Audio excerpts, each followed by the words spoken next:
Today I'm very excited to present our Planning for Success guest lecturer. He's the co-author of a new book called The Last Safe Investment with Michael Ellsberg that he co-wrote with Michael Ellsberg. And this is somebody who I have some history with as well, and that's part of the reason why I'm so excited to introduce him. He really came to me formerly as a mentor and a coach, and this was over 10 years ago, as Pyramind was just getting its start. Matt and I were really trying to figure out how we were going to run this place and what the best kind of trajectory was going to be for us. And we were definitely struggling, trying to figure it all out. Well, here we are 10 years later. We made it happen. You guys are a testament to all of that. And in large part, many thanks to Bryan Franklin, who was the man who came into our lives just kind of like a soothsayer at that time. And gave us some very sage advice. Sage advice that he's gone on to use clearly in the development of his own life. And I've seen him go through some really amazing transformations and changes as well, because he's definitely not the man I knew 10 years ago. Mm-hmm. And I think he's going to tell you a little bit about that today. He's going to tell you about where he got his start in the very industry that you guys are learning to get into and what that's evolved to for him. So let's please give a warm welcome to Bryan Franklin.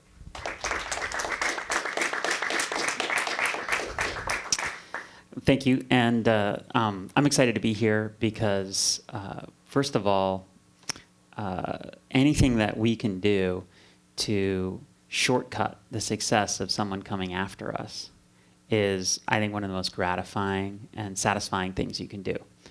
And that's actually one of just out of the gate, the first pieces of advice that I would give to you. You probably think of yourselves more as just starting out, but there's always people who are not as far along as you. And I would recommend going and finding someone like that and mentoring them.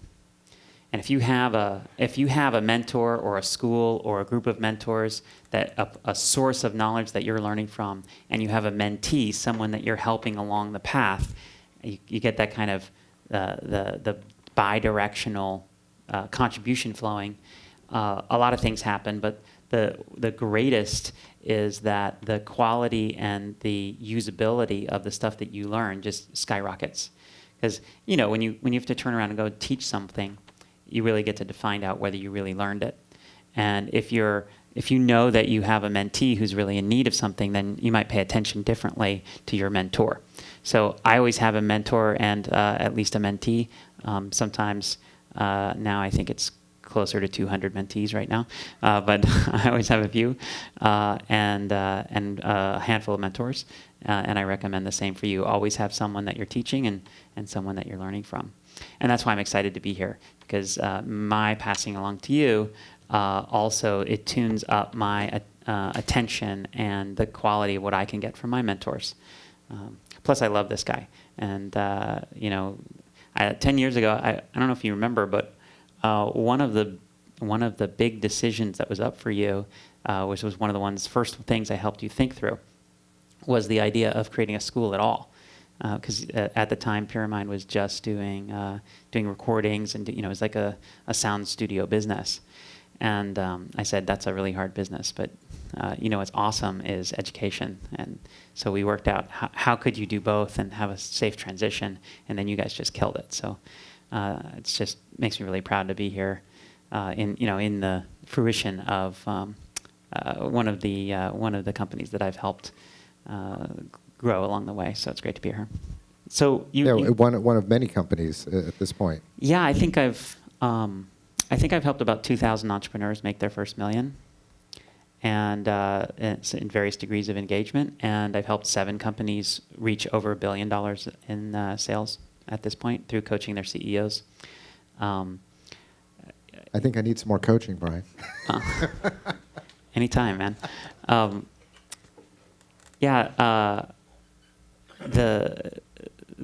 So what I do now, obviously, I've written the book, The Last Safe Investment, which is a guide, and I think you all have it, or many of you've read it.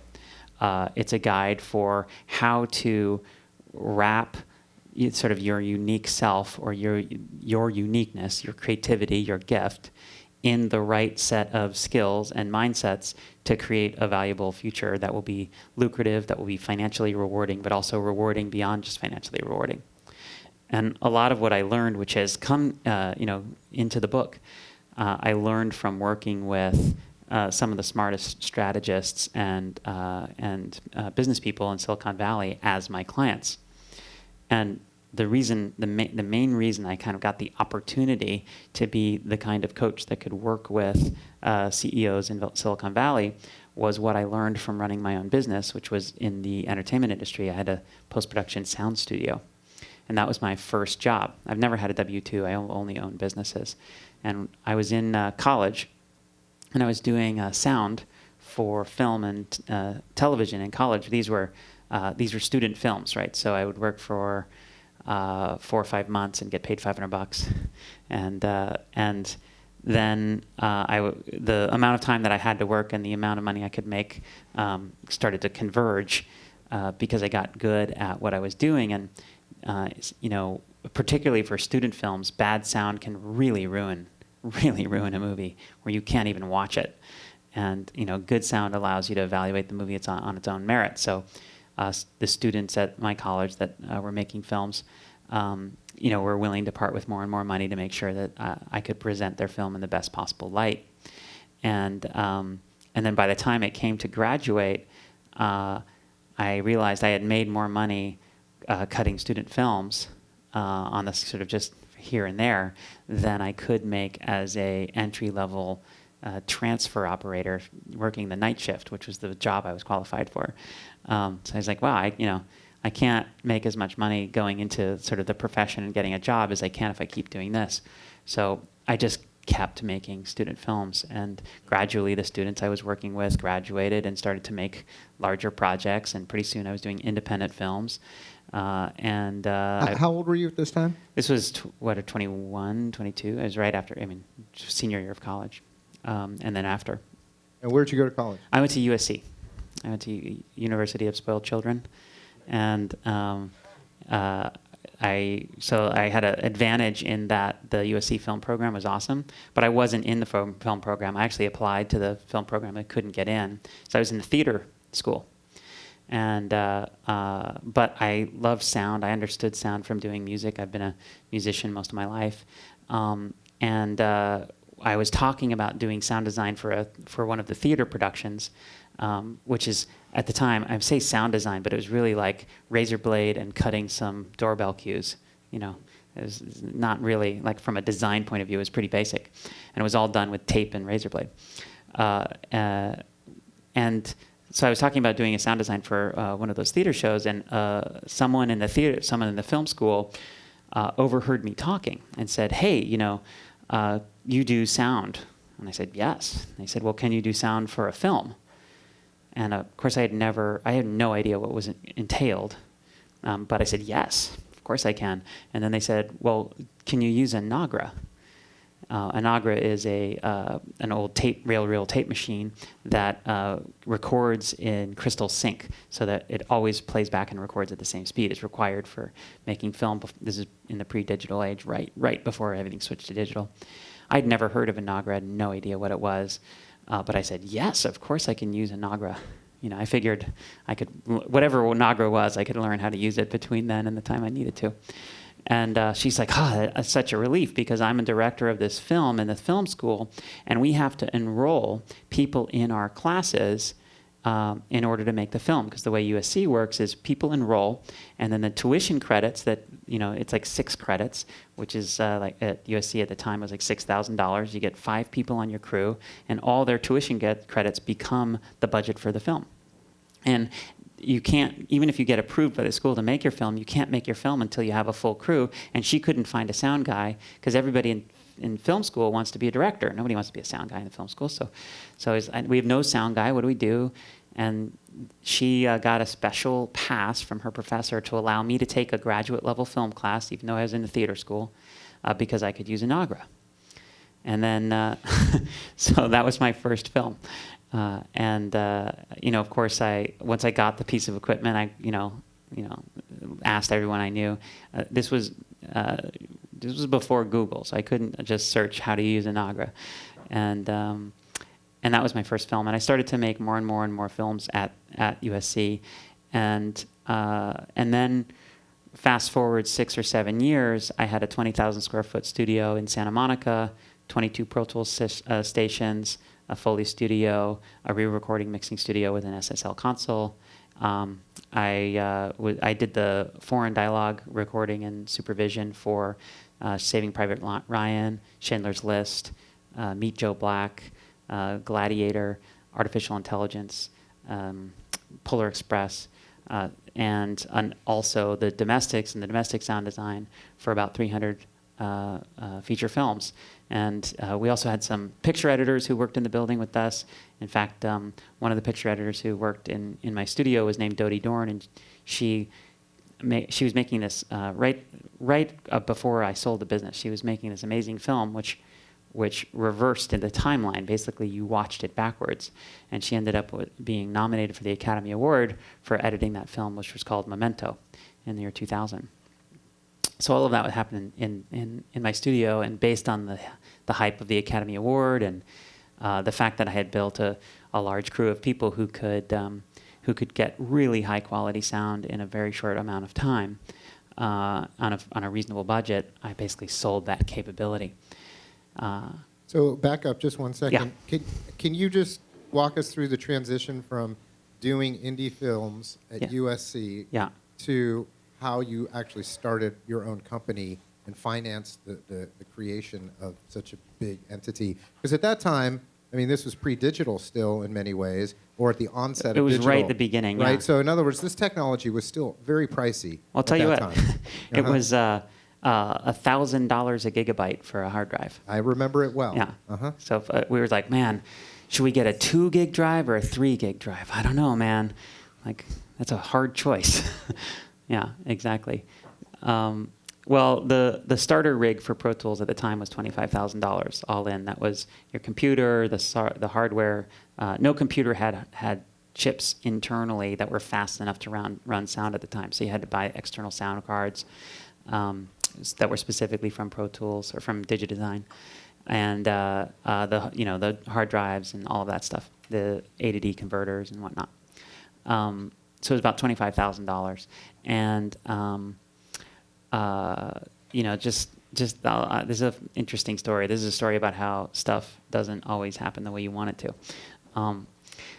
We were a friend and I were the 2 best sound guys in school, and we were the ones that people would go to because they wanted our sounds on their film.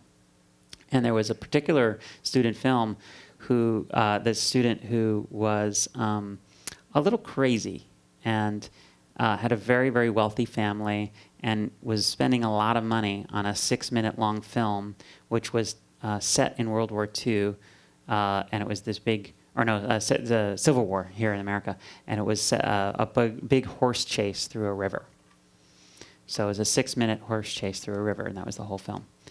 But the production value for a student film was crazy, and he, for somehow, I don't know how, I was getting like $800 or $1,200, or a big job would be like $5,000 to do all of the sound for a film.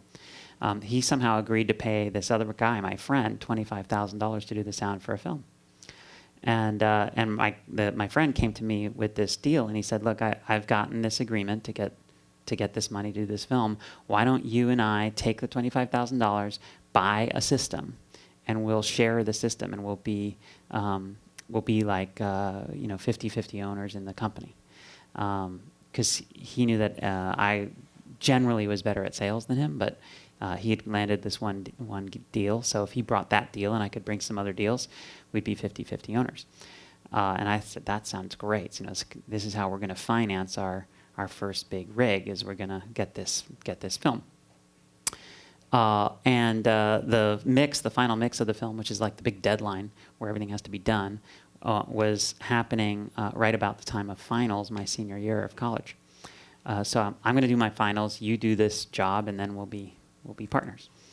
And Eric was his name. He called me, I don't know, like 3 days before my finals started, maybe 5 days before the mix, and he says, "Look, I'm having a little bit of trouble with the schedule of the film. Do you mind helping out?" I'm like, "Well, I'm supposed to be studying for finals, but okay, like, what do you need?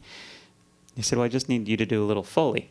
And in case you don't know, Foley is when you record live sound effects in sync with the film.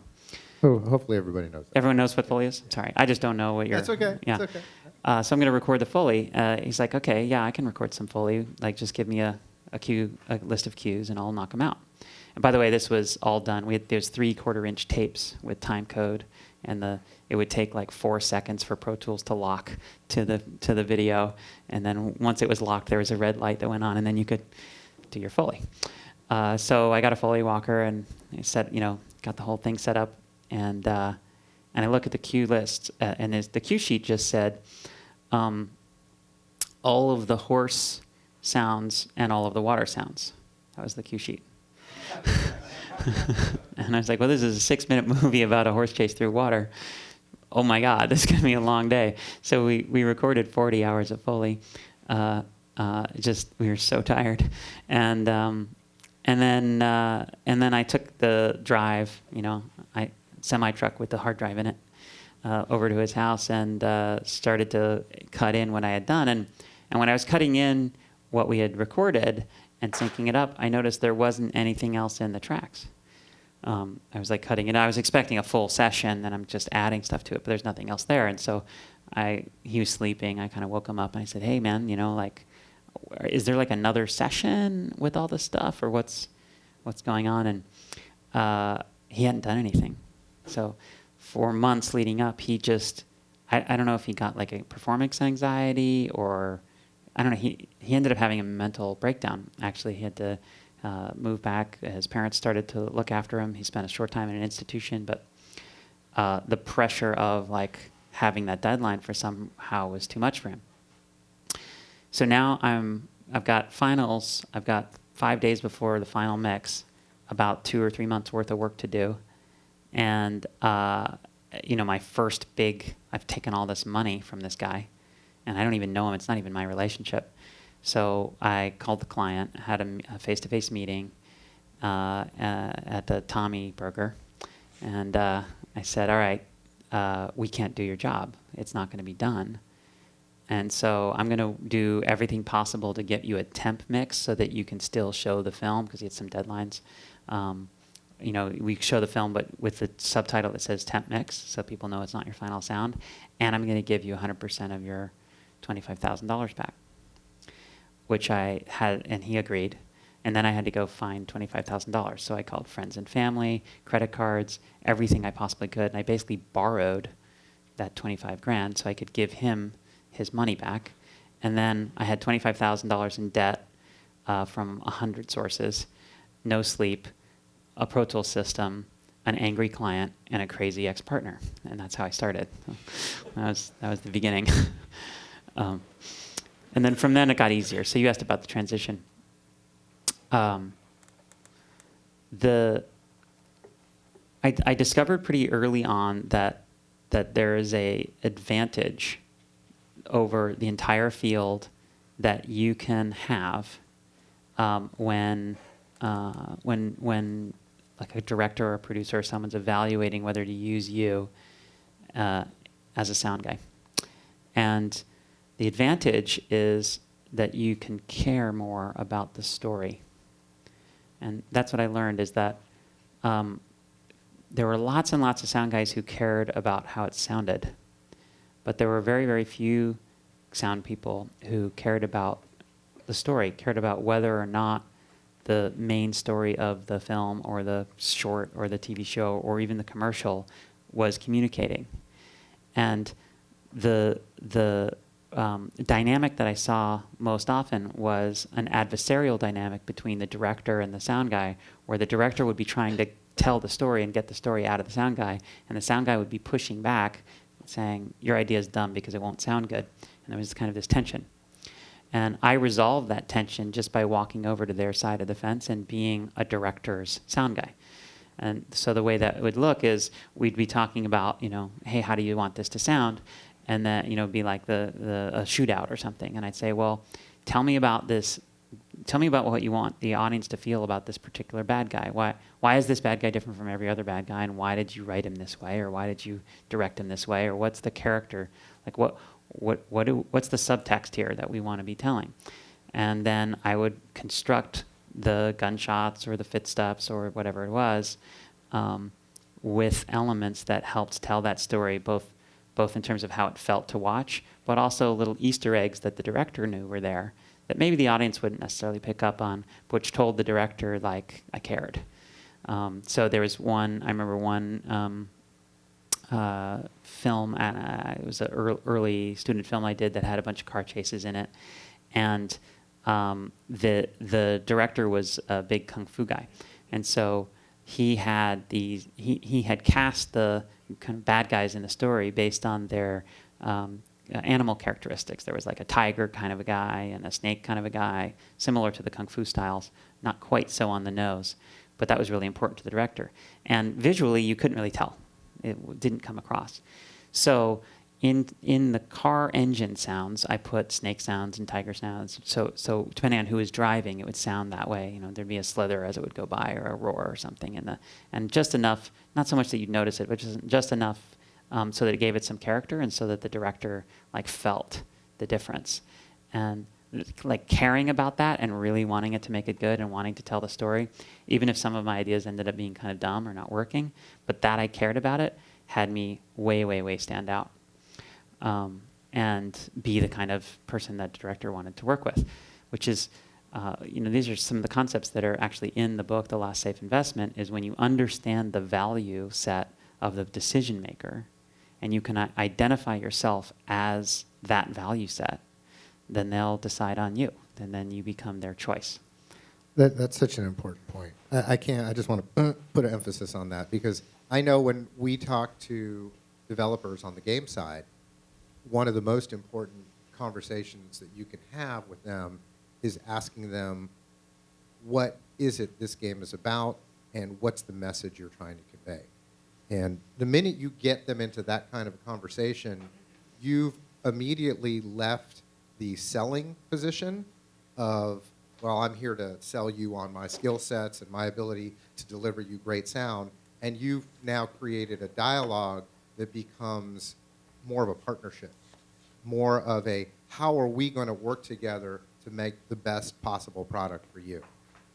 And they really respond to that. I can't tell you how many difficult budget conversations I've been in, and if I can pivot the conversation from budget back to game and get them engaged around the conversation of what's it going to take to make this a great product, then when you pivot back to budget, all of a sudden that conversation gets a little easier.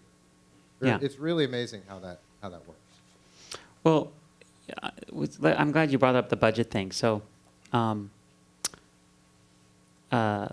there's a misunderstanding, I think, that most people who are in a position to sell themselves or to sell something have around budget and money, which is, the misunderstanding is the idea that there's this fixed amount of money called the budget, and that you have to fit within that.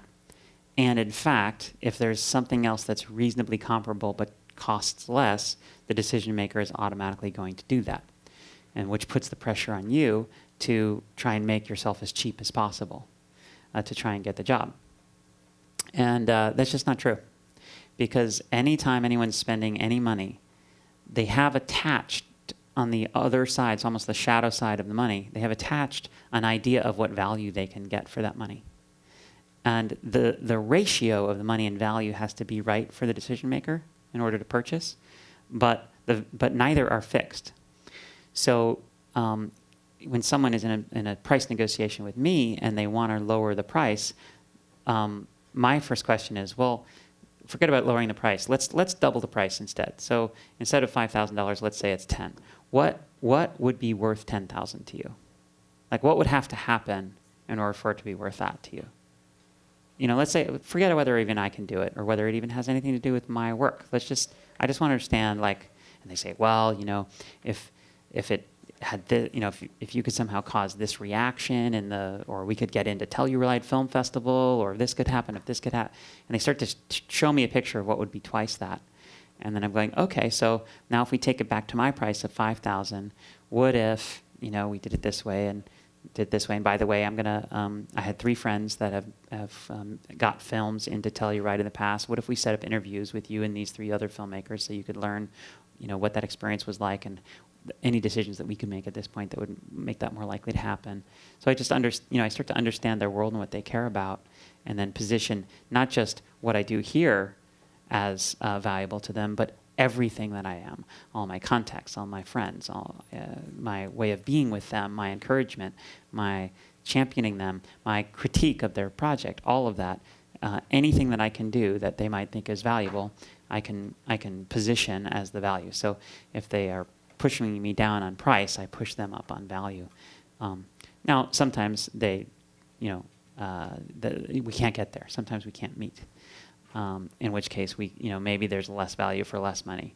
But 8 times out of 10, that it's not true. 8 times out of 10, you can get the price that you want. Or just say, it looks like you're not in business. It just looks like you're not actually shopping for the kind of quality that I can provide, and I'm going to look for someone else who is.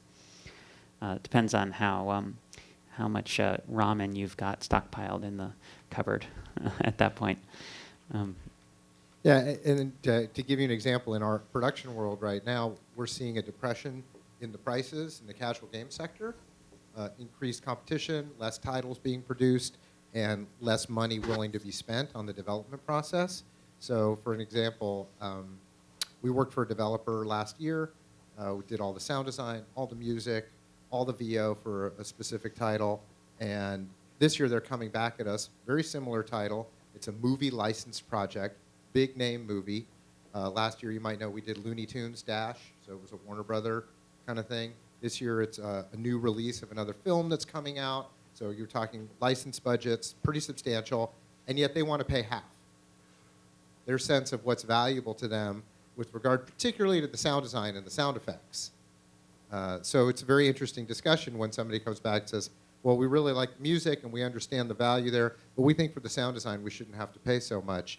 And then I did very much what Bryan was talking about the type of value we brought to the project, how we really looked at the game itself, what the message was behind it, what the story was that was being told, how we infused it with that storyline, and also really how we were able to deliver not just on one service promise, but on an entire set of services, and that there was a huge value in that. So this conversation is ongoing at the moment. So I'm just giving you a real-life example of exactly the kind of thing he's talking about. Yeah, that's great.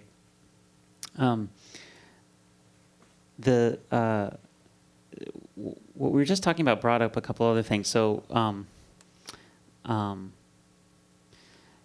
the sense of understanding what they value and really going for that, and caring, that reminded me of one of the things that was probably the most important and maybe the most difficult thing that I would train people who came to work for me. And before they got this, they were not very useful. Even if they had a lot of experience and knew their job well, it was hard for them to be useful before they got this thing. And after they got it, they became extraordinary. So I devoted a lot of time to training and working with people who would work with me, sound designers and sound effects editors and composers, all of the disciplines. And this is the apparent tug of war between what you think is good and what your client thinks is good. Anytime that you're doing any kind of project and there's a client, whether it's music or sound effects or an outdoor sculpture, anytime there's a client and there's you, there's going to be this tension between how you would do it if it was just yours and you had nobody else to deal with, and the kind of feedback or instructions that they'll give you. And in sound in particular, you're usually dealing with people who have no idea what they're talking about, who don't understand sound, who don't understand the sort of psychological impact of sound, who don't understand what sound elements produce what effects. And so they'll give you often instructions which sound dumb. I don't know if, has anyone worked already with clients yeah. Do you know what I'm talking about? Yeah. It's like, you want what? And there's three. There's like decent, there's dumb, and then there's, I have no idea what you're talking about. The director who said, I worked with a guy named Toby, who is the director of the Texas Chainsaw Massacre, on a film called Octopus 2. And he said his 2 comments during the mix were, "This scene needs to be way more green." Okay, no, this scene is blue. This scene is a blue scene. No, this scene is green. Now, nothing in the picture was either of those colors. He was talking about the sound. I still, to this day, don't know what he was hearing, but I would do something and be like, "Is this more green?" And, no, that's blue. By God, man, you're crazy. And so I just kind of try to learn what his definition of blue and green meant. But so this natural tension is set up. And people in the field generally fall into one of 2 categories. The majority of the people that I've ever interacted with decide to just do what the client wants. And they sell themselves out. They sell their own aesthetic out. And it comes from a belief that the client is dumb, I'm smart, they don't get it.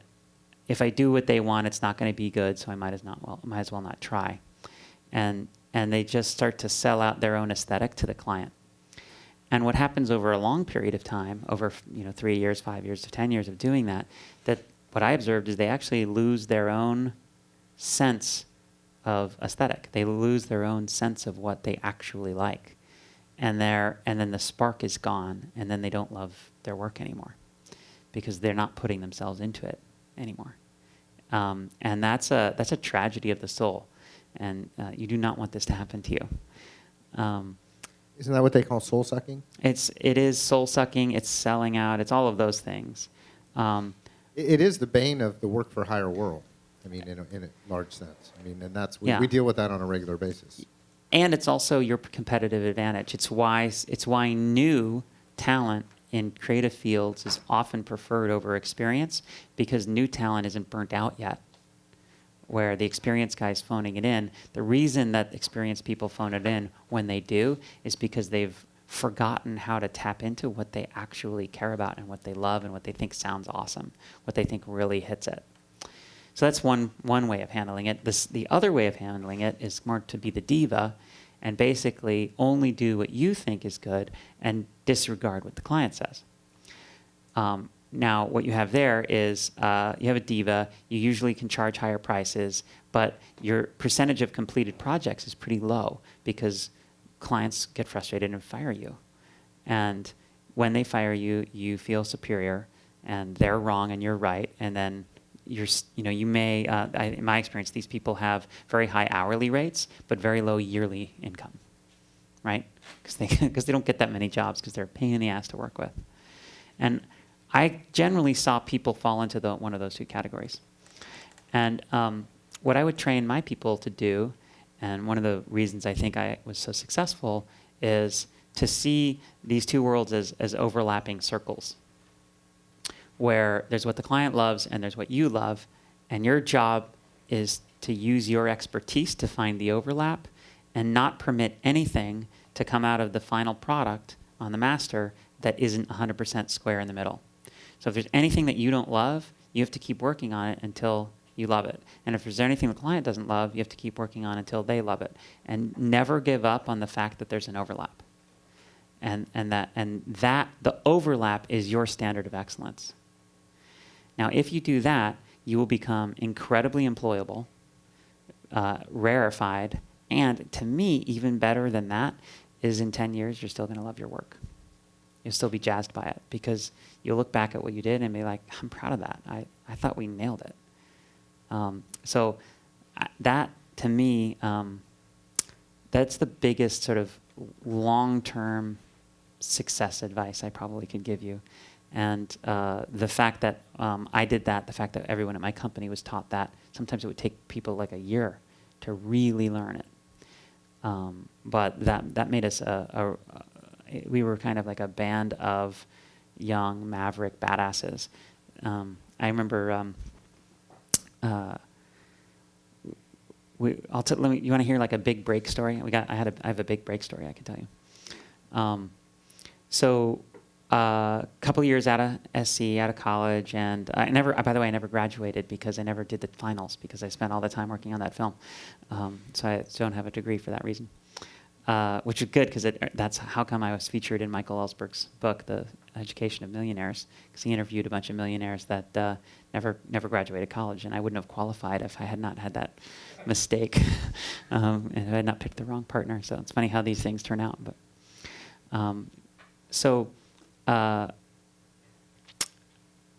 we were doing these one step beyond student films. These primarily action features, action movies that were so bad that you couldn't sit through them all at once. Like it was a marathon to keep your eyes on the screen. And usually they failed to get even video. Like if you think of a straight-to-video as a bad movie, imagine the movies that the video companies wouldn't take. So we were working on those. And but which was exciting because we were working on feature films instead of 6-minute horse chases. And we get this call from DreamWorks Animation. We're like, what the heck? And hey, would you give me a call? And so yes, I'll give you a call. So we call this guy back from DreamWorks Animation. They said, we have just started our studio. It's a brand new company. DreamWorks is gonna do video games now, and our very first video game is gonna be based on The Lost World. It's going to be The Lost World for PlayStation. And we want you to audition. Like we want you to submit an audition, basically, an audition tape to see if you will be able to do the sound design. And I couldn't believe it. I was like, what the heck? How did we, and so we said yes. And they set us an instruction. They set us 4 or 5 scenes from the video game, which were all without any sound. And we needed to place sound against it, kind of like a movie, and then give them back the tape with the soundtrack.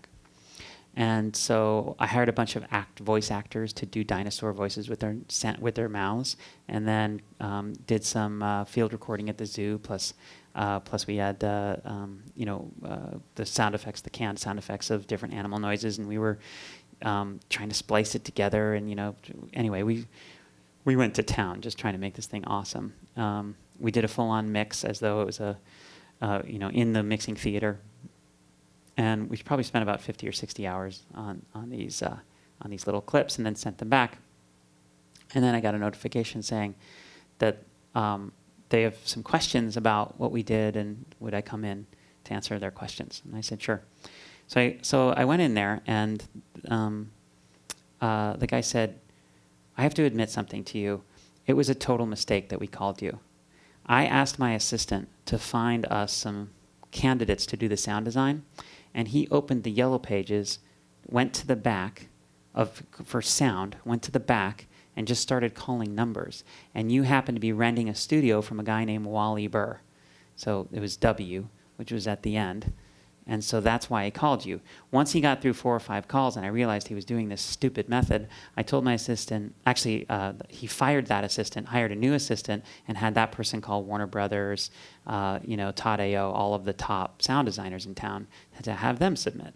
But we'd already sent you the package, so you sent in what you sent anyway. So I, first of all, wanted to apologize. But then something strange happened, which is your submission was by far the best. We have multi-Academy Award-winning sound designers, but you're just beating the pants off them. And so I like, what? How is that? Why? And I said, I don't know. Like, why don't you show me what they submitted? And what they submitted sucked because they gave it to the intern and nobody cared about it, and they didn't try and make it good. They just. It was just some stupid video game. Yeah, just a video game, right? And they were Todd Ayo. Exactly. So. So we got a contract. I got a contract on that day for $750,000 a year to do all of DreamWorks sound for all of their video games. And we won every award you could win for sound for video games on Lost World. We just killed it.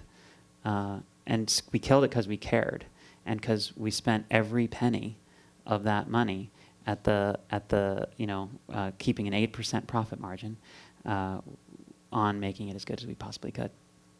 And so if you do a good work... Wait, an 80% profit margin? 8. Oh, okay. 8, not 80. By the way, if you're thinking, like, how does that work out? Imagine paying yourself what you'd have to pay someone else to do your job. That's your salary. That's not your profit. And then everything above that would be profit.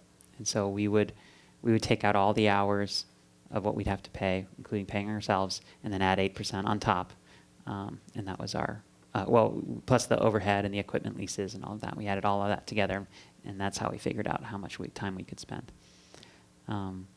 So that was our big break. It was kind of dumb luck that we ended up, the stupid assistant calling W at the end of the phone book. I'm so thankful that happened.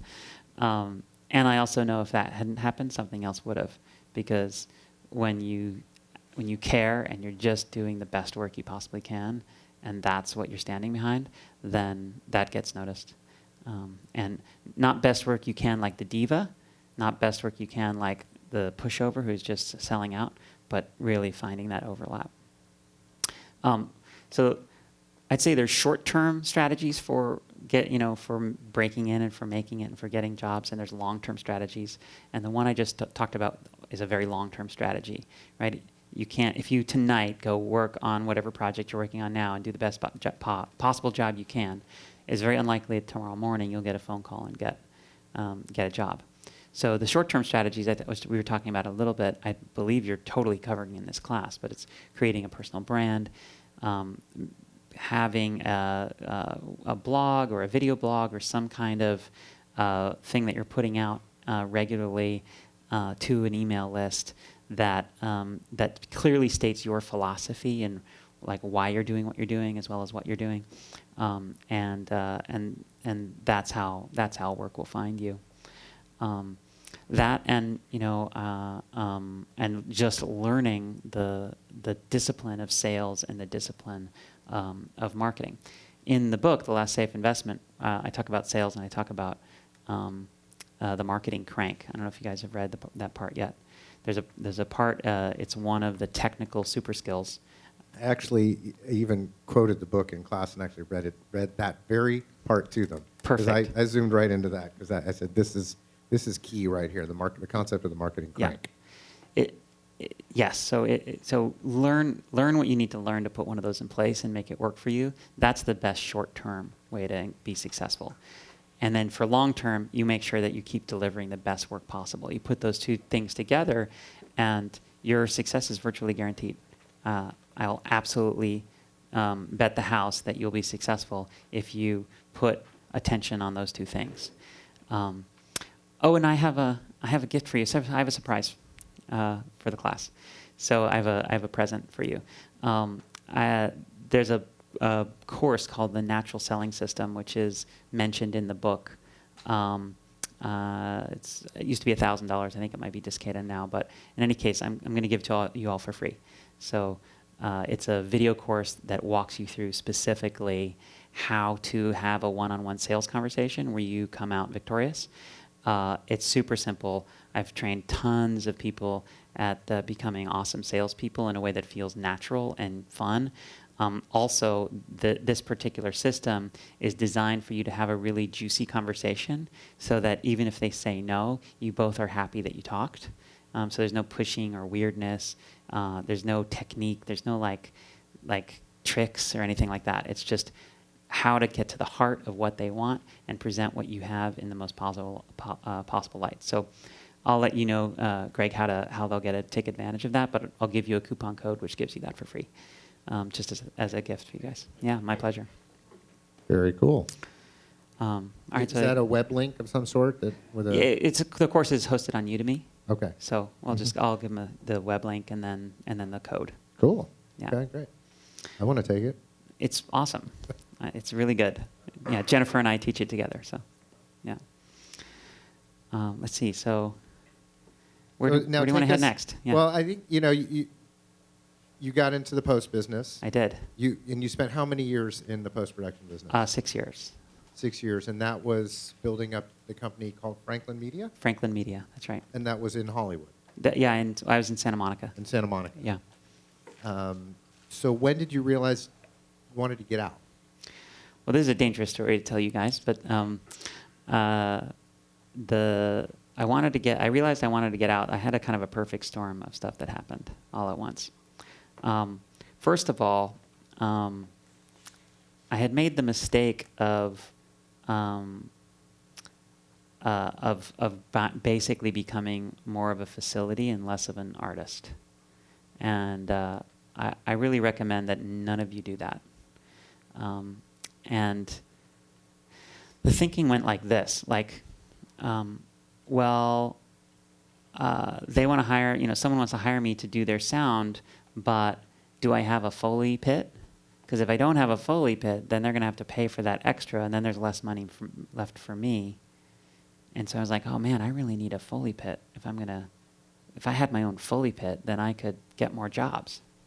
That was my thinking. So I got a studio and I built a little Foley pit in there. And I'm like, okay, well, do you have this piece of equipment? Do you have a 2-inch tape? Do you have this kind of console? Do you have a re-recording mixer with Dolby 5.1? Do you have? And there's always, the clients always have a do you have question.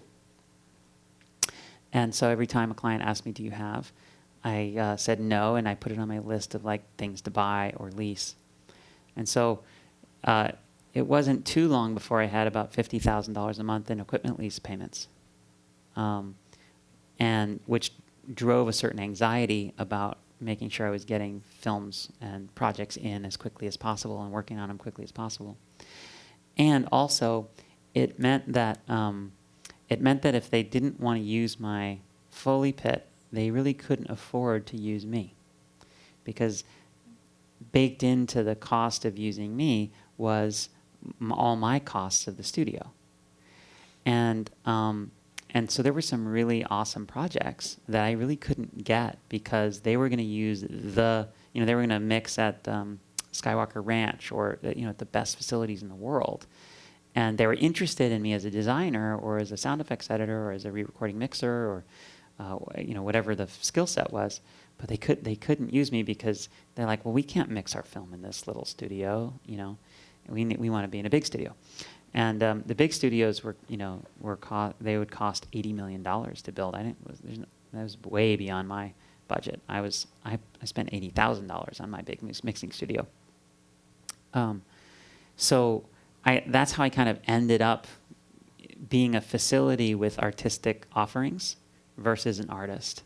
And that was a huge, huge limiter, which was a big strategic mistake and one I'll never make again. That was the first thing. And that I lacked flexibility because of that, right? And then two other things happened at the same time. The first was that I got a call from the post-production supervisor of the Universal television show Invisible Man.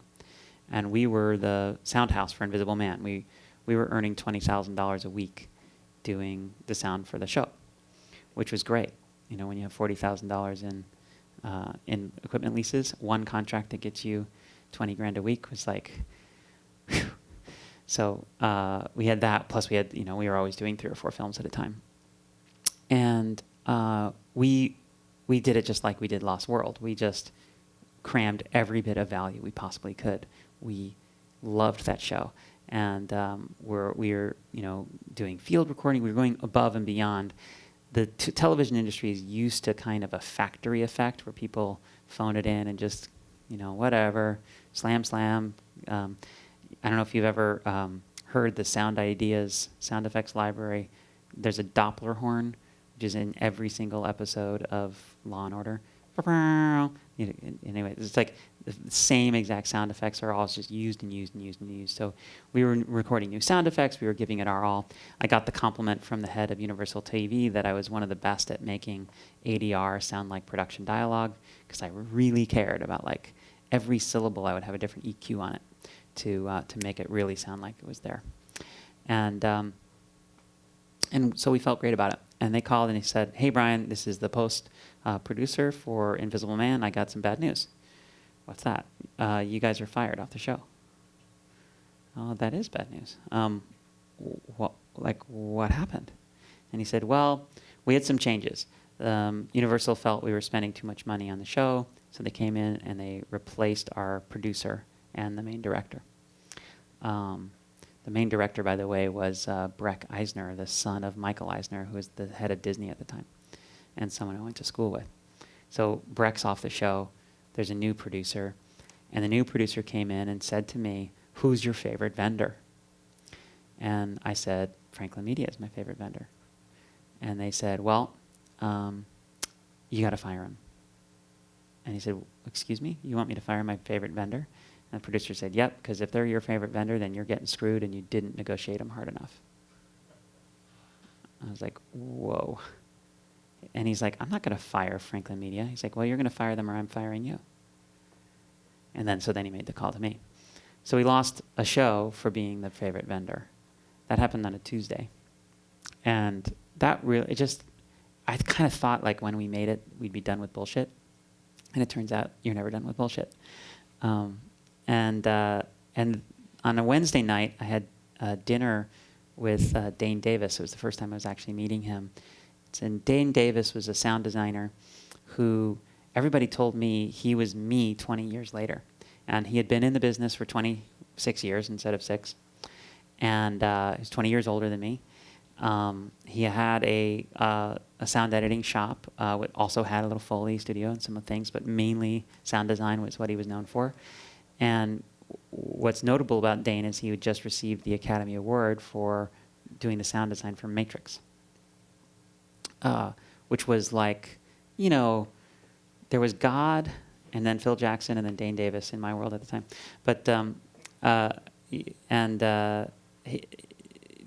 it was so amazing for me to meet him, and I had been introduced by a mutual friend. It was actually Dodie, the editor from Memento, that had introduced us. So I go and I meet Dane, and I'm like, it's so great, so great to meet you. What's going on? He's like, well, I'm just not having a very good month. And I said, oh, well, what's going on? So he was working on a film, and after he won the Academy Award for, let me back up.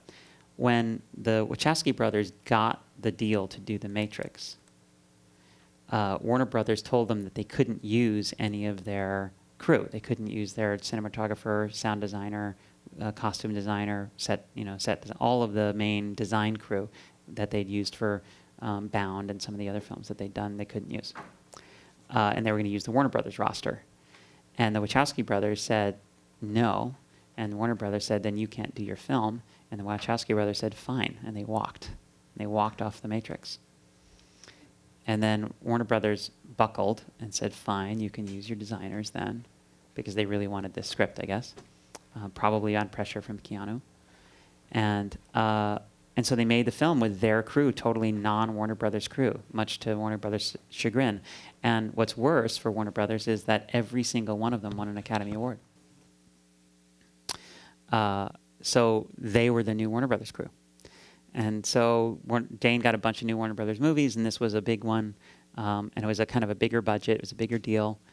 And it was with one of these directors who, it's not Michael Bay, but you can imagine someone who is not very mature and is mostly hype. And so it was one of these guys. And so the director calls Dane and says, I know that we had 3 weeks scheduled before our next temp mix, but I need to have the film, I need to show the film to the producers on Monday, because they just told me, and they just called me and said that they're going to fire me and cancel my bonus because they don't believe I can make a movie with a beginning and middle and an end. And so much of the story is told with sound. I need you to just cram the next 3 weeks of work into this weekend. It's Thursday, so from Thursday to Monday, do 3 weeks of work, and we'll move the temp up on so that 8 a.m. I can show them the movie and prove that they don't fire me. Please, you have to do this. In Hollywood, you'll learn there's no such thing as no. There's only yes or you're fired. Those are kind of the options. So he tripled his crew and worked. Everybody's working overtime. They're skipping meals. Now, this weekend happened to be the weekend of the Academy Awards, where he was going to receive his award for Matrix. Of course, he didn't know he was going to receive. All he knew was nominated. So he's literally driving in the Honda with his wife to the Shrine Auditorium from working overtime on this film, changing from sweatpants to the tuxedo in the car as they're driving, walks into the Shrine Auditorium, doesn't even hit his seat. They announce he's winning. he does his thank you speech. The rest of the crew is watching back at the sound studio. They're all there, so they all go yay. They do champagne and they get back to work, and then he gets back into the Honda, changes back into the sweatpants, and then he's back at work working all night, and then by some miracle they do it. They get like 70 or 80% of the cues that they needed to get done. They're not all totally there, but the story is there. And they show up at the theater that's been booked for to review it. Dane's looking like this, but no one's there. And so it's 8 o'clock. He's ready to roll. He's got it queued up with the projectionist. Nobody's there. 8:30. Nobody's there. He's texting the director. Nothing back. 9 o'clock. Nothing. They have to give up the room at 10:30. Nothing. That afternoon, he finally gets a call from the director saying, "Hey, Dane, listen, I didn't want to bug you this weekend because I knew it was your big weekend with the Academy Award and everything. I didn't want to bug you, but they were just saber rattling and it's fine. We don't really need to show them. So we'll just go back to the normal schedule." So that was kind of bad, but that's not the worst part. Dane gets a call on Tuesday from the Warner Brothers finance department. "Hey, this is the finance department at Warner Brothers, and I just want to inform you that you didn't accrue any overtime in this last period." And Dane says, "Well, it's a very strange thing for you to say, especially since we have like meal penalties, overtime, doubled our crew, tripled our crew. We have substantial overtime. I don't know the numbers, but I would have to guess it was over $80,000 in overtime that they were talking about just for this period of time. I don't know that number. I'm making that one up. But it's like functionally correct. It's in the ballpark."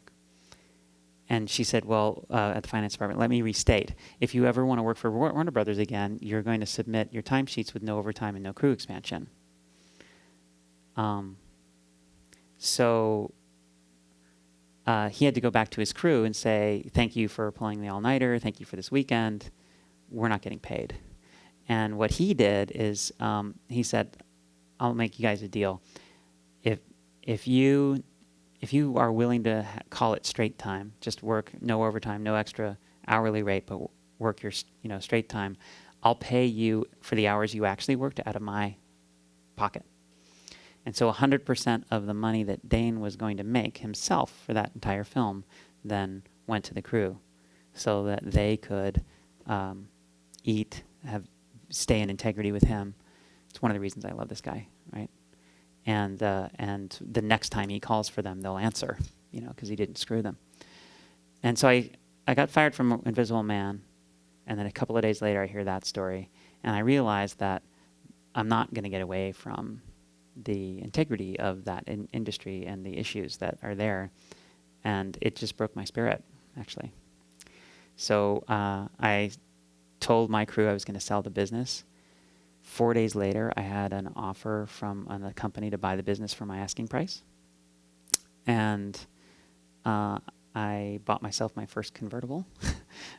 And Convertible Porsche? It was a Mercedes at the time. Since then, I've switched over to the 911s. Uh-huh. And started asking myself, like, what can I do with the experience that I've created? What was the thing I really loved most about the experience? What is the value that I think I really was creating? Like, it wasn't just making octopus sounds in B movies, and it wasn't just, having Spielberg films translated into 23 languages and making sure that when E.T. says phone home in Icelandic, that it doesn't say telephone home, which wouldn't make sense, but phone home. It was that I created an environment of leadership and care and love for the employees that had them see themselves as become their best. Basically, it was I created a field, a company where you could go to be your highest self, and where I believed in you, where that was pulled out of you, and where you got to see your imprint of your unique gift and your creativity in your work. And so I decided to start to help other CEOs and other companies create that same thing and allow the fact that they were doing that to create a competitive advantage in the field and have them grow more quickly and be more powerful as a result of their love, not a result of their fear. And that's been my mission ever since. That was about 15 years ago. And was that influenced at all by your family or your mother? Well, yeah, of course. And her background? Yeah, of course. Yeah. Forgot that part of the story. Oh, I think that's a great part of the story. Yeah, so when I called my mom, told her and my dad, I said, hey guys, I'm going to sell the company. And they were shocked. I mean, this was my identity up until that point. And they're like, what are you going to do now? And I said, I don't know. I think I want to do a startup that does digital delivery of cinema to the theater. I was like all working on like how do we build a fiber optic network where you can beam the movies to the movie theater, which is now done. But at the time they were still paying $1,500 per print times 1,500 prints for opening weekend, and actually FedExing these things all over the country all the time, every weekend. So I was like, hey, that's the starting budget. How do we convert that?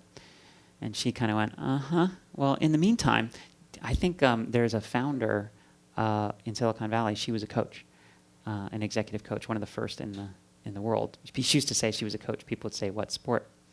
She's like, there's a founder who's a young founder who's having some difficulties with the CEO that they've hired, and they're kind of doing a power struggle, and I think that you might be able to help them. What do you think about being a coach? And I was thinking, wait a minute, I'm going to be this media mogul dude. I don't want to go sing Kumbaya, be a coach, and go work with my mommy. I'm 27. Like, no way. And she's like, well, I'll tell you what. We'll pay you the same amount as you were being paid as a sound editor with all the equipment, only you don't have to pay for any of the equipment. I was like, I can't remember what the day rate now was, but basically the day rate for my studio was the same, about the same as what I could get paid as a coach, but with no expenses. And I said, well, let me think about that. And so I tried it once, and I worked with this one founder and CEO, and I just absolutely fell in love with it. I fell in love with just the raw value exchange of being able to be there for someone and help them. And so I've been in the helping people business ever since. Pretty cool. And is your mom still doing that? No, they're retired. They live in my mom and dad live in Mexico now on the beach. Yeah, they retired. They were some of the last out of the whole 401k mindset, where they retired the right way before the recent crashes. So yeah, they're good. So you've been coaching now for how many years? 15 years, since 2000. Yeah. And so where did that? So from private coaching, individual one-on-one, you grew this into actually a business enterprise, right? Yeah, using the exact same philosophy of just really, really caring about the end product and the outcome. The analogy for me between what we've been talking about design and that overlap between what you love and what the client loves. The analogy in coaching is that most coaches care about how the coaching experience feels to the client, and they judge whether they're doing a good job based on how happy the client is with the experience. And I instead paid attention to whether or not the client actually achieved the result that they were wanting. And I would judge my coaching based on whether they got there or not. And I noticed that certain things helped people get there, and other things made them feel good. And I mostly paid attention to what would help them get there, and then try to make that as pleasant as possible. But that focus on, like, no, I'm actually going to be committed to you having a result, versus I'm going to be just working with your psychology until you feel better about having the same result.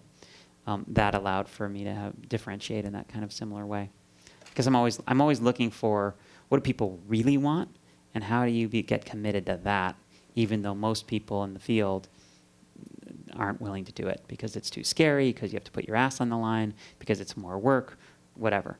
And how do I just commit to that anyway? And do most people really know what they really want? Or do you help them that's a good question. Actualize that in terms of understanding themselves better and their objectives? Because I know for a fact, when we started working with you, we didn't know what we wanted. We were pretty clueless, as a matter of fact. I think a lot of people get into business with one mindset only to realize that they really need to shift in order to find real success? Yeah, the way that occurs to me is that people would know what they want if they believed they could have it. But when you ask someone, what do you want? They only answer filtered by what they believe they can have. And those limiting beliefs of what they can have are often wrong. So if you can somehow get past what you think you can have and into like what's deeper than that, then you can get to what people want. But I knew what you wanted. You didn't have to tell me, Sometimes it takes somebody from the outside being able to Totally. just shine a light on it. Totally. Yeah, totally. And that's, I think, a big part of what entrepreneurship is about. Yeah. Shining that light and getting real. Yeah. Real with your own objectives and as you once put it to me, taking the rosy goggles off. Yeah. Right? That's right. Uh-huh. Yeah. You wanna to me, you can't take any effective action if you aren't looking at reality. And there's aspects of reality that are unpleasant. All the stuff you haven't looked at before, or haven't wanted to look at before. So your willingness to feel that unpleasant feeling is equal to your ability to do something effective about it. And there's it's perfectly fine fantasy world that you can live in where you never have to feel any of that stuff. It just doesn't lead anywhere. It just recreates itself. If you want to actually go somewhere, you have to feel what's actually here, which is like taking the rosy glasses off. And just the one piece of encouragement I'd have is, if you have a yearning that something should be better, that it shouldn't be as hard, or it shouldn't be this way, that's an indication that there's actually a vision or a contribution that you can make to the entire field that makes that possible for you and for everyone else. That feeling that it should be better or it should be different, this sucks, this should be better, it shouldn't be so hard, is actually the seed of your vision for a better future, which if you can cultivate that seed and like really understand and grow, that could end up being the change that you make for everyone in the industry, for everyone. So really cherish those feelings when you're like, I'm so frustrated, this should be so much easier. That is your ingenuity at work. So I would cultivate that. Have you ever had that seed? It's constantly. I mean, this was the impetus for writing the book, was watching so many people so frustrated with miserably stupid financial plans for themselves, completely spending all of their money, time, and resources chasing something that wasn't going to help them anyway, and atrophying the exact skills that would actually help them create the life they wanted. It was just maddening for me. Did you find yourself in that position at one point? Yeah. It was slightly different for me, but for me it was more like, when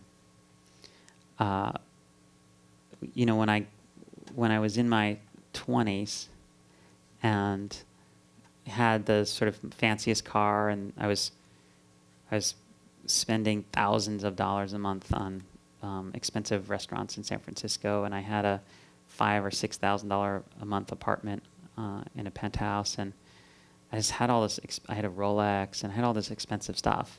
And this was from your income from coaching? Yeah. It was I was spending just only about 108% of my income. 110. So the more you made, the more you spent. Yes, yeah. Okay. And pretty classic. And there was this sense of like how cool I was. I felt cool for being able to spend all that money at first. And then,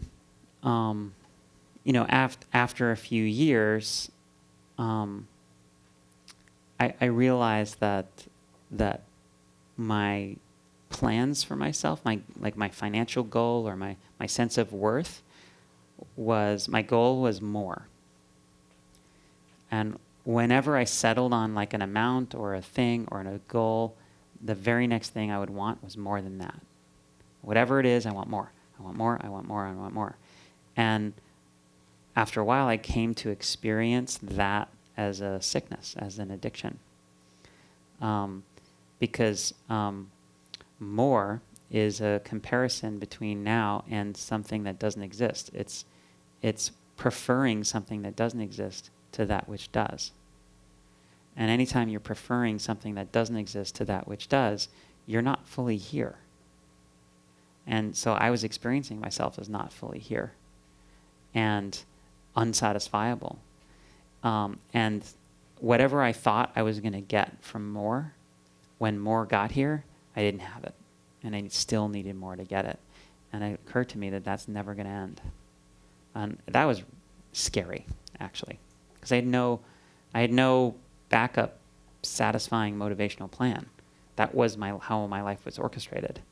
It was more. And so there was probably a 6-month depression that followed that, of feeling rudderless.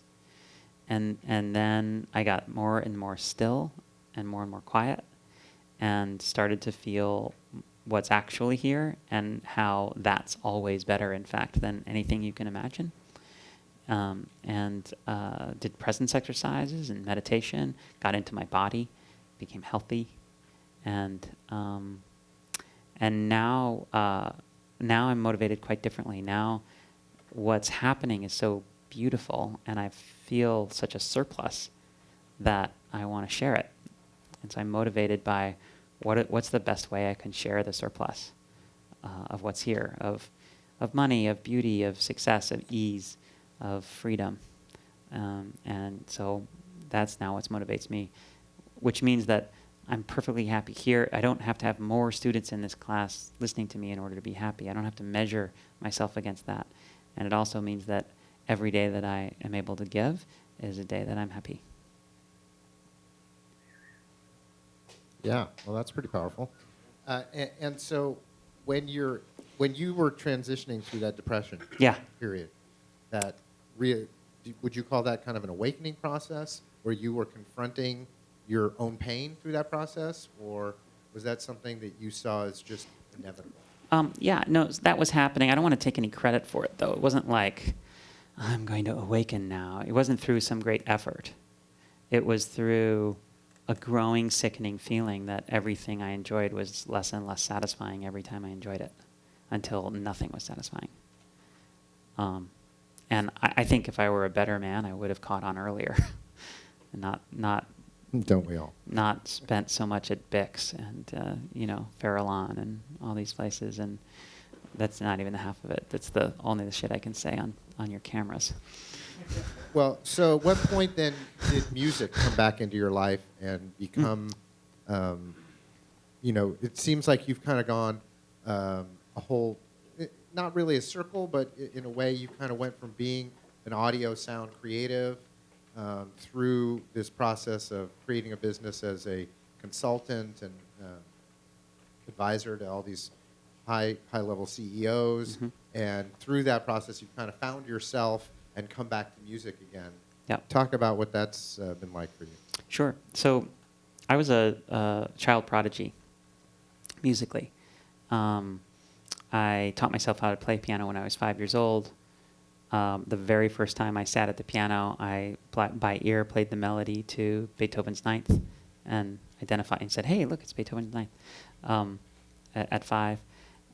And then my next instrument after that was saxophone.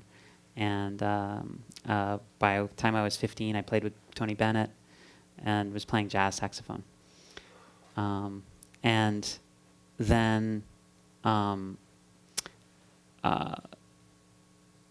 let's just say when I was doing 18 to 20 hours a day, 6 days a week of sound design, footsteps and gunshots and explosions and door closes and leather creaks and clothing rustle and ear twitches and triangle blings. I didn't want to spend the other 4 hours, mostly I wanted to sleep and watch Laker games. I didn't want to do any music. So for the period that I was doing FranklinMedia, music was like a scorned lover. And then, and it was a background understanding I had. Like I was fluent in music. I could speak the language of music. I enjoyed listening to it, but I really didn't participate until my son was born. My son's now 11 years old. And because there was always a piano in the house when I was growing up, as soon as my first wife got pregnant with my son Spencer, I had this urgent feeling that we needed a piano. How possibly could you raise a child without a piano? Which she looked at me like, what? Because she never had a piano in her house. She didn't understand me at all. So I went out and I bought the best, cheapest piano I possibly could find, which I still have and love. It's a wonderful baby grand. And that had me playing again.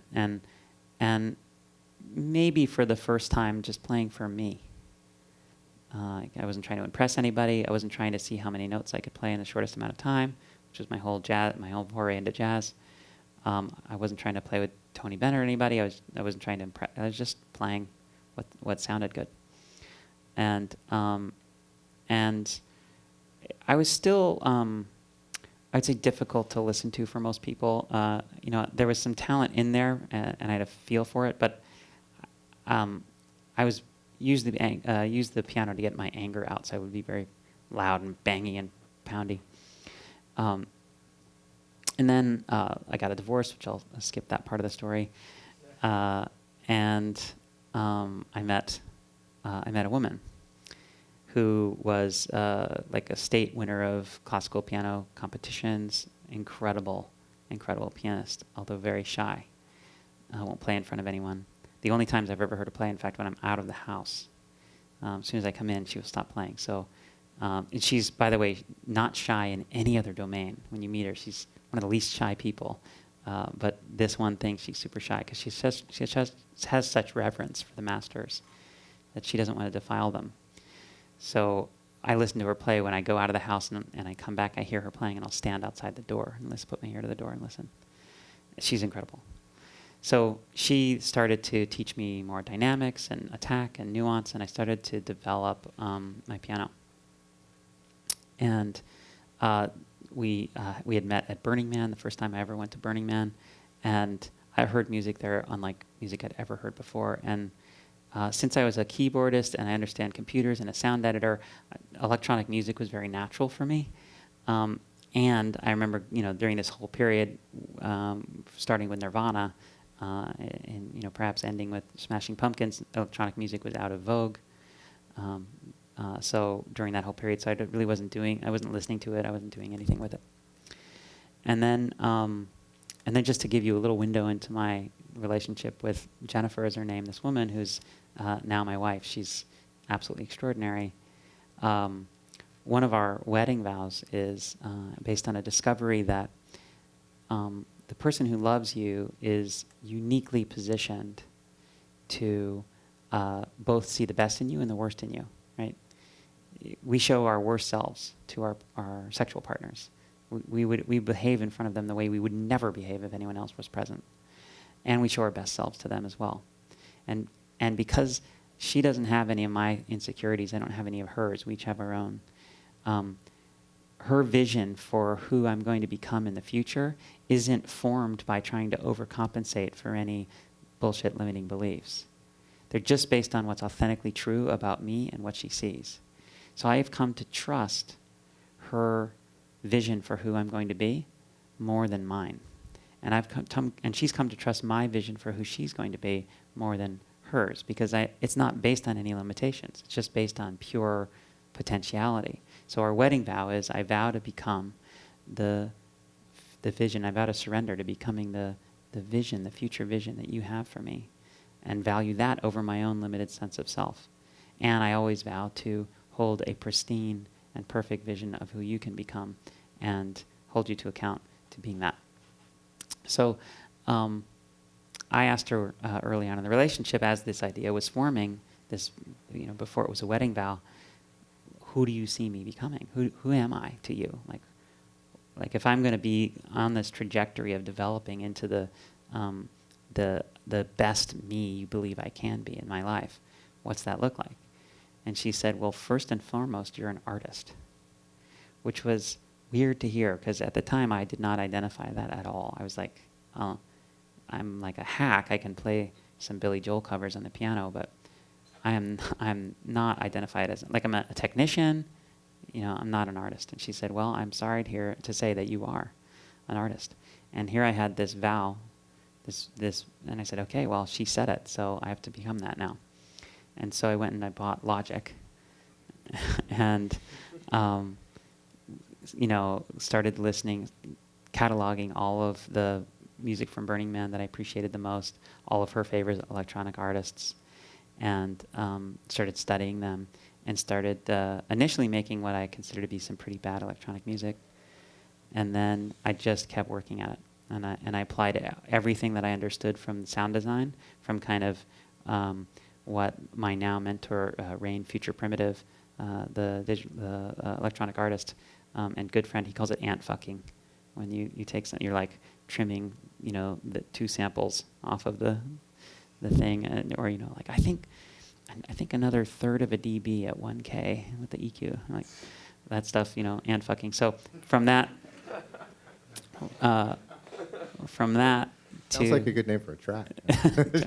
It's a good name for 108 tracks all at once with nothing on any of them, just one. And I was used to that when we do like a single gunshot sound effect would have 30 tracks for each element. But so from that to what I was learning about music from Jennifer and what I'd learned about music in the past and kind of my natural understanding of it, all came together, and I created the DJ identity NIMITAE, which is an acronym, by the way. NIMITAE means nothing is more important than anything else. And I started to make music under the name NIMITAE, and started to headline the big Wednesday night party at Camp Mystic, which is a Burning Man camp, which... first year we did it had 500 people, 600, 1,000, 2,000. We had about 6,000 people last year at the party, and now I'm starting to be asked to play at other festivals. And I opened for Phutureprimitive before. He's going to release my first album on his label later this year, and it all came from having a mentee and a mentor, and just keep working until the way I heard it before I started working sounds like the way it comes out from the speakers.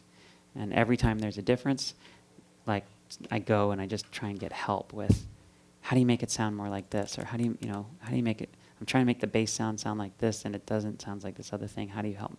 How can you? And I even went over to Matt.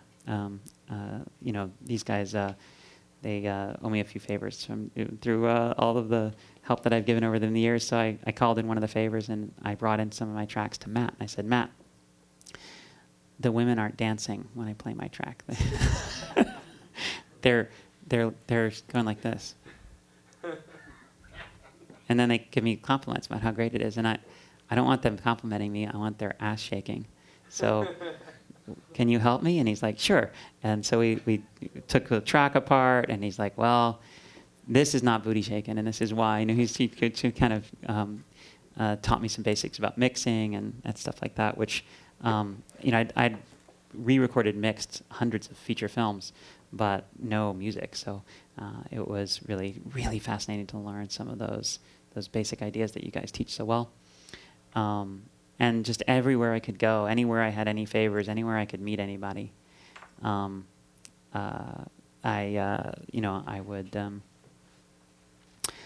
would spend that time trying to make what I thought it could sound like and what it is sounding like to be the same thing. So that's what I do now, NIMITAE. That's pretty cool. And would you say you kind of like came at it with the beginner's mind in terms of how you sought out your mentor? And for sure. I mean, yeah, I view any time I know how to do something as an indication that I'm missing something important. And I'll usually, anytime I'm going to do a track, I usually challenge myself with some new thing, either a brand new synth or a new technique or some sound that I'm trying to emulate that I've never been able to get before. And that newness, that humility is what lets me discover something really beautiful. Anytime I'm knowing how to do it, and I'm doing it from there, I can put together pleasant sounding sounds, but it's not anything that reaches the heart, which is to me vital.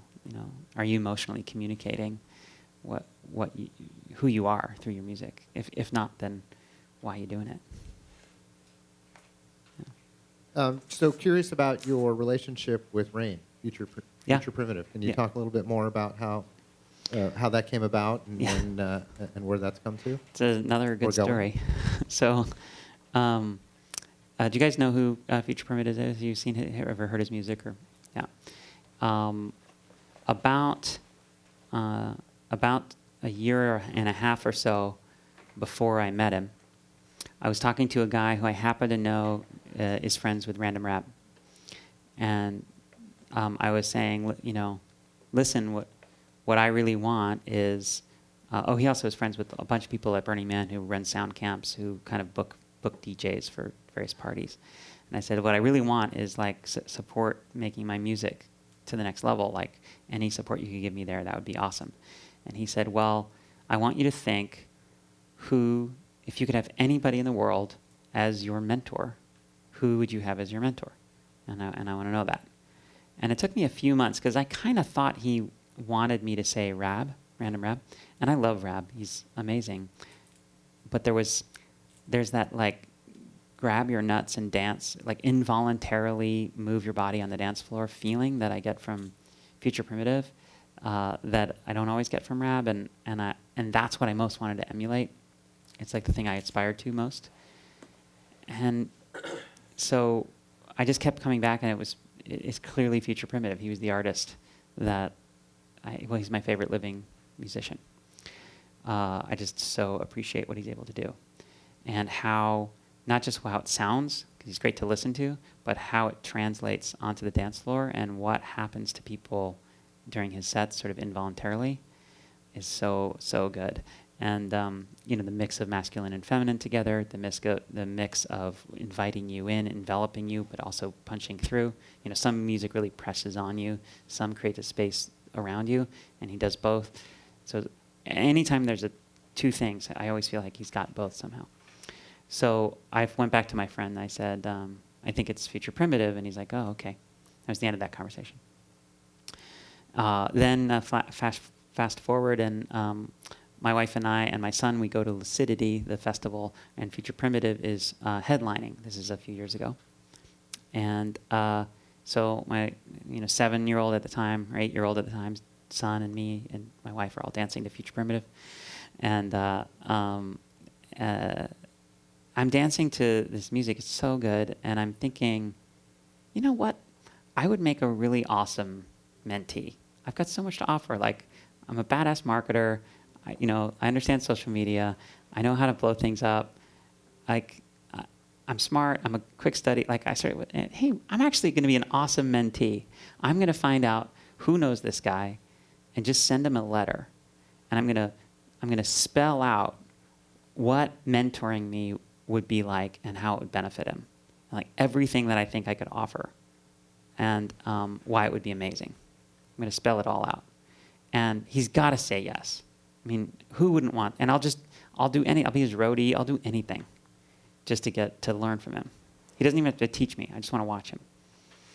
And so I start writing this letter in my mind as I'm dancing to his music. And I'm getting more and more confident that this letter is going to do the trick. And cloud 9, we're driving back from Lucidity, and I tell my wife, hey, I made a decision while I was dancing to Phutureprimitive. She's like, well, what's that? And I started telling her about this letter, and she's like, oh, honey, I think that's a great idea. You're right. You would make a great mentee, all this business expertise, you could bring to him. Most DJs could use business expertise. I'm sure it'd be great. While we're talking, my phone buzzes in my lap while I'm driving, and I look, and it's a Facebook message from him, from Rain Phutureprimitive, that says, hey, you don't know me, but I've heard that you're this epic business coach, and I've just fired my entire management team because they weren't doing enough for me. I'm going to be in San Francisco for 2 days. Would you be willing to have dinner with me? And so I said, Yes. And now he's one of my best friends. In fact, I'm driving directly from here to his house. We're spending the entire weekend in his studio working together. He's he's being not only a mentor musically, but a dear friend, and one of my closest peeps. So that's how I met him. Wow. Power of thought. Intention, yeah. Yeah. Yeah. Power of intention. Yeah. And so, are you then? You've spent time in the studio with him now. He's kind of showed you a lot of his tricks. I'm looking forward to breaking down one of your tracks. After this, Bryan and I are going to do a little interview together. We're going to listen to some of his music and actually break down one of a recent remix that you just did. Yep. That's an awesome track. It sounds great. I can't wait to. It's gonna be a lot of fun. Get to talk about that. Yeah, I've learned a ton from Rain, and to me, well, my tracks started getting good, better and better, and they reached the point where he said, "Okay, I want to release an album. I want to release an album of your stuff on my label." So that was amazing, and then we've played a bunch of shows together, and that's been amazing. And then Has the album come out? No, Didn't think so. Okay. still working on it. Okay, all right. And it'll be out this year though. And then he called me a couple of weeks before the release of his latest album, and he said, "Hey, Bryan's Rain." I'm like, "Hey, and he said, "Well, I'm feeling kind of stuck. I'm in a slump. I know none of the tracks are good enough yet to be released. The release is in 10 or 11 days, and can you come over?" And he handed the reins to me to finish the tracks as though they were mine, just to give him ideas, which I did in about 3 days. And then he spent the remaining days comparing his versus my version and taking the things he liked out of mine and then having that re-inspire him to do it his, put his finishing touches. Yeah, I noticed him crediting you on the album. Exactly. So I now have a credit on that album, which was kind of like a dream come true just because I respect the man so much. And there are even vocal lines. There are some melody lines that are my creations that are in his tracks now, which makes it even more special. Pretty cool. So I think, I want to wrap this up a little bit, kind of take us to a place where kind of a logical conclusion. And there's a concept that I really love in your book that I think everybody in here could really benefit from hearing you talk a little bit more about. Obviously, you talk about the various super skills. And so there's two levels to this question. Okay. One is, how did you come about to define these various super skills? And do you think it's really, how manageable is it for people to kind of train themselves across the board of all these skill sets? Or do you feel that people should really focus on one or two to facilitate the kind of personal growth you talk about in the book? That's phase one of the question. Okay. And then phase two of the question is, you talk about becoming an equity advisor. I do. With people a lot. And I think I've watched you enough to understand that's kind of a big part of what you do in many ways. So how do you talk about kind of the super skill, the concept of the super skills, how you kind of focus in on what are your top super skills, and then how you translate that into the kind of the dynamic growth that you can get out of becoming an equity advisor with people beyond the mentor-mentee coaching dynamic. Sure. And I know that's a big bite, so it might take a few minutes, but I think it's a great way to kind of wrap all of what you've been talking about up. I think I got it. Okay, great. So I have the reputation of being good at everything and being good at everything I do. And but it's not because I'm good at everything or because I learned thousands of skills. It's because I focus on skills that enhance the value of the other skills. So they create a system where everything makes everything else more valuable. Approaches that, so the way I do music, I do it in a way that refines my ability to coach and also makes me a better lover. Right? Everything I do it in a way where what I'm learning is applicable to everything. And that allows me to get good at everything all at once. And this is the sort of the essence of super skills. Certain skills or mindsets are applicable across the board and not just apply in different contexts, but actually make the fact that you're skilled at something else even better. If you learn how to harness your creativity, then you can bring your creativity to everything you do. That's an example. So there are 22 super skills in the book. And I think if you tried to go out and master 22 skills, you'd be frustrated and overwhelmed. And you could be wildly successful and only have mastered a few. However, I don't think you should think about it like that. What I think you should do is look at the super skills and figure out which of the skills, if you do like a cross, which of the skills is most likely to advantage you right now in what you're doing, to give you more access to more people, to more freedom, to more money, and which of the skills is most exciting and most interesting such that you'll actually like learning it. If you don't like learning it, don't learn it next. And if it's not going to help you, don't do it next. So if you look at that cross, there's probably 2 or 3 that stick out to you that would be fun, you'd be excited, and also they could help you right now. It could be visioning and leadership, it could be sales, it could be the marketing crank, it could be working on your physical super skill of mental focus and longevity. I don't know what it is for you because it's driven primarily by your excitement and whether it's applicable. And focus on learning 1 or 2 at a time. And focus on learning it until it's leading your other capabilities versus trailing. Or the way my wife does it, Jennifer will focus on something until she starts getting spontaneously complimented from other people on that one thing. So she'll take something that she's bad at and she'll focus on learning it until she'll get compliments on it spontaneously from other people who don't know she's been focusing on it. And that's a sign for her that she can focus on something else now. So, take something that's a valley, make it a peak for you, make it a highlight for you, and then as soon as you feel strong in that skill, then start focusing on something else, one of the other 22, and just keep moving through. If you do that for 2, 3, 4, 5, 6, 7 years, you're going to have a mastery, enough of the super skills so that every super skill you learn is going to come faster to you. It's going to be easier to master because all of the other super skills are working together to buoy you up and give you sort of more power, influence, capability, understanding, sophistication, and just radness. So I think about it like that. Don't think about how many you need. Think about how many to do at a time. Focus on 1 or 2 and see everything through that. It also, if you're focusing on 1 or 2, it allows you to view everything through the lens of that skill. If you're learning sales, and that's the super skill you're focusing on, which probably would be smart if you want money, then when you're at a restaurant and you're interacting with the waiter or the waitress, not only are you ordering your food, but you're also analyzing their sales technique and seeing, they're not doing this, they are doing this, they're not doing this, they are doing, you start to see how everybody you're interacting with that's selling could be changed or improved because you're witnessing life through the lens of this new super skill you're learning. And that means your learning time isn't confined to the period of time that you're in front of the computer watching my free videos that I'm giving you.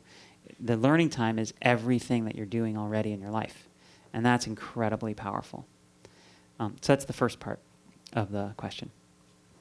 I answered that okay? Great. Okay, good. So the second part was about advisor equity. Just so you know, who's read the book? Who's read the part of the book about advisor equity? Anyone read that part yet? Okay, a few people. Great. So basically, when you have a mentee, when you have someone who has a 100-mile journey in front of them and you shorten it to 10 miles because you show them the shortcut, you show them how not to make the same mistakes you made, whatever. You give them 90 free miles. The gratitude that they'll feel for you will be immense. And if they ever run across an asset, a resource, a capability that would be useful to you, they're going to be more than happy to give that to you, to share that with you, to offer it with you because you saved them 90 miles. So the least they can do to give you a little bit. That equity can be totally informal. So the equity that Rain has in me is totally informal. Like, he's been mentoring me. I guess he is going to, we formalized it as soon as I signed the record contract. Now he's going to get a percentage of that sale. But other than that, through him mentoring me, he didn't get any percentage in my future that was written in a contract. However, when I ran into a record executive who's friends with the #1 agent for EDM at CAA, first person I thought of was Rain, and so I connected them. They're meeting tomorrow, so to see if they want to represent Rain. So I now have this contact, and I'm now giving it to Rain. So this is Rain's advisor equity in me paying off for him.